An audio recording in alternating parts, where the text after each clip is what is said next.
In this video, we're going to have a look at how we would set up a web server, the Iis server, and create two websites. One would be a public website for the organization, and one would be an intranet.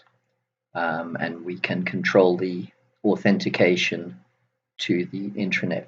So I'm using my configuration that we've used before. We've set up a domain controller. And we've got a client machine that's also part of the domain. In this case, I'm going to use my domain controller to also be my web server. So I'm going to start by adding the role of a web server. So there's my domain controller machine, and we're going down to the web server. And it will add the web server and the management tools. We also, it gives us a little message about the web servers. And then under the web server, there's also a few more choices. And because we're going to play with some authentication, let's take some of these and the Windows authentication as well. Okay, we'll restart that if we need to. I don't think it needs to this time, but let's try it out.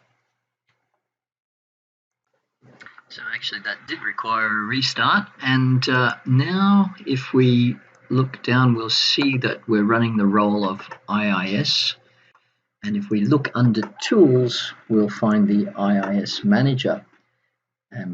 When we look across at this one, we see that this is our web server running on DC1, and we should have a default site in here.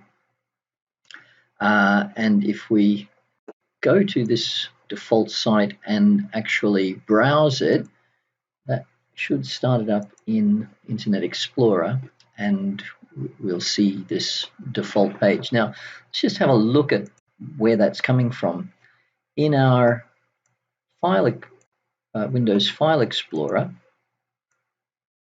we'll see on the C drive that there's been some folders have been put in. INET-pub, and in here are some of the folders associated with the web server. And then we have this web root. The Apache equivalent of this W's root is the public folder. In any case, that's the point where the site starts browsing from, starts to construct from. And in here we have these two start files. I'm going to set this up as the main public website. So I'm just going to make this an old and actually create a new text document called index.html. By the way, this is where it's a good idea to show the file extensions, because that is not index.html, that's index.html.txt, and that's no good to us. Now it's fine. Yes, we are sure. And it's now identified as a HTML document, not a file document. And I'm just going to, in Notepad, say this is the SRITNE public website.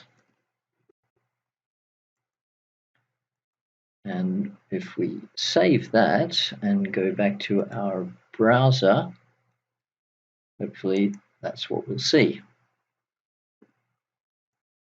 Now note, there's a couple of ways we can browse to this file. We can 172.16.5.200, which is the IP address of my DC1, my domain controller 1.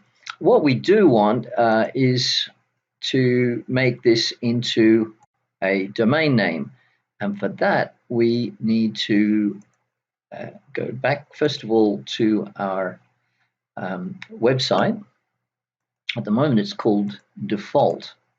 So I'm going to rename that to be our public website, which, let's say it's going to be sritne.edu.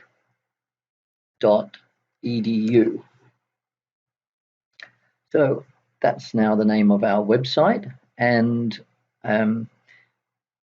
but we need to then set the bindings for this. We can click over here or just a right click on here and say the bindings for this. We will edit the bindings, and it's going to be our web server, and the host name is sritne.edu.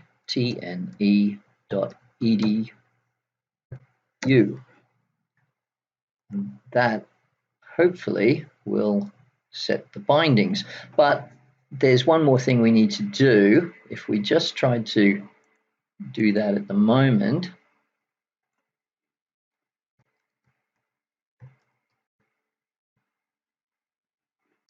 we get a can't reach this page.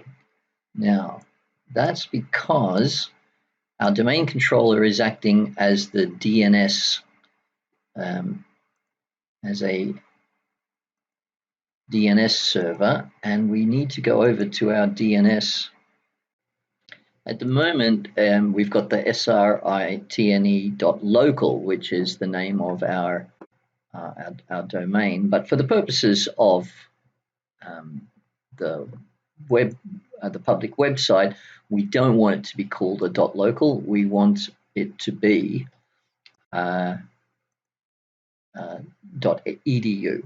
So we'll go through. So I've just let me just go back there. So we can either right click on the forward lookup zones, or we can right click in this space here to get the new zone wizard. It's a primary zone. I'm just taking all the defaults here. It's going to go to all DNS servers running on the domain control, and the name of the new zone is called sritne.edu. I'll say yeah. Yeah, all just the defaults, and that looks good, and we'll finish that. And the name of the domain is fine, but we also need to set the host. So that can be left blank, sritne.edu, that's fine, and the IP address is my server, 2.16.5.200, and we'll create an associated pointer to it, and that was successfully created. So now our DC1 is actually going to be managing both of these domain zones. So let's just go back and see if that works. So I'll type in sritne.edu and cross my fingers, and there it is. So that's now set up the public website. However, of course, at the moment, it's only working with things that can see our domain controller. So we would need to have a service provider, a domain name service provider, managing the bindings for sritne.edu. So that's fine for anything on my network at the moment, but that's the one we would push out to the public domain name servers. Okay, let's now imagine that we're going to create a second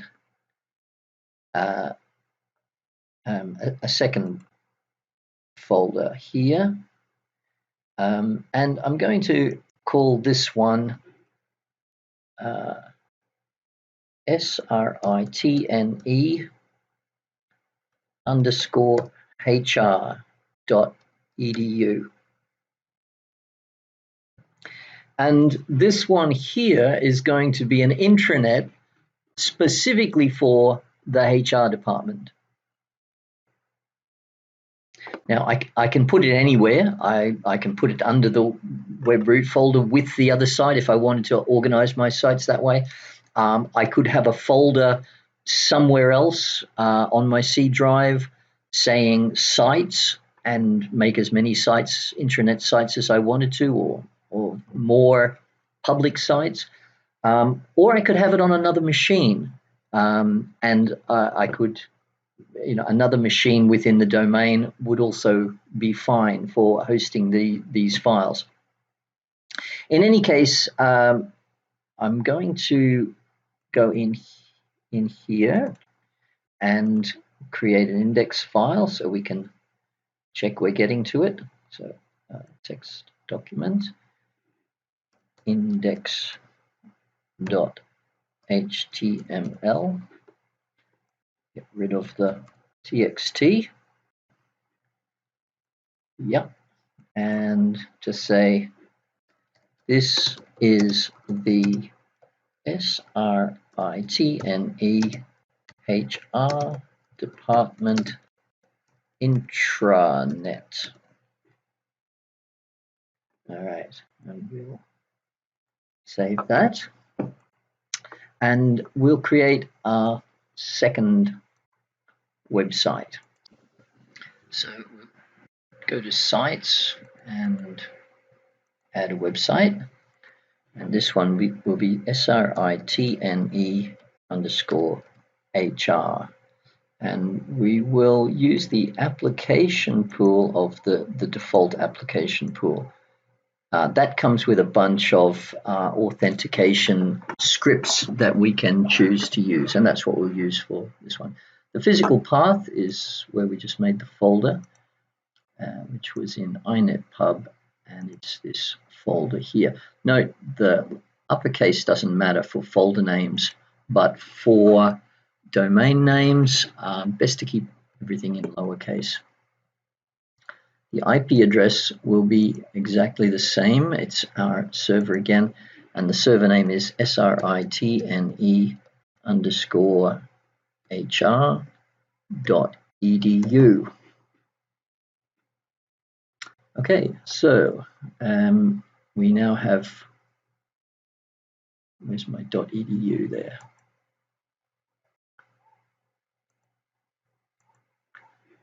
.edu. Did I not call it that? Okay. Oh yeah. Okay. So that's binding okay to there. That's fine. And back in the DNS manager, we do the same as we did before. We have a new zone. It's SRITNE underscore HR dot edu. And that looks fine. So now let's see if it works. Yeah, so there it is, SRITNE underscore HR dot edu. So at the moment, this intranet has the same permissions as the public website. Basically, anyone can see it. So let's change that by going into the website to the authentication configuration section, and we're going to disable anonymous authentication, and we're going to use enable digest authentication. Windows digest, the others all use encrypted an encrypted challenge. Basic actually doesn't use an encrypted challenge. So either digest or Windows are strong authentications. Okay, so if we just do a restart there to make sure we get the changes and try and refresh this, we now see that we are required to enter a password. Now I've got Jack Black and Sue Blue.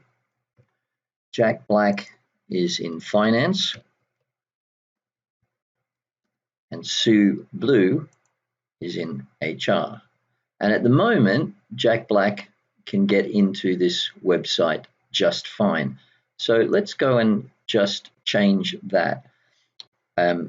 If we go into the edit permissions, which we can get to here, or even over here, we'll see the edit permissions section. At the moment, we have a bunch of default users. What we want to do is to remove the all users and just have the HR users for this intranet. Let's have a look at how we might do that.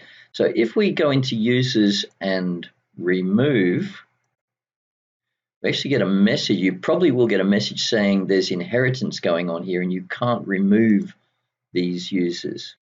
So what we can do is back here on the main security tab, we can go to the advanced settings, and the first thing we're going to do is disable the inheritance, just remove the inherited objects. And so we've got a couple of left now. We have the administrators and the users. So we'll apply that. And now we can remove the users and we can add the HR group and apply that. Always leave. Now, administrators have full control and HR will give them full control as well.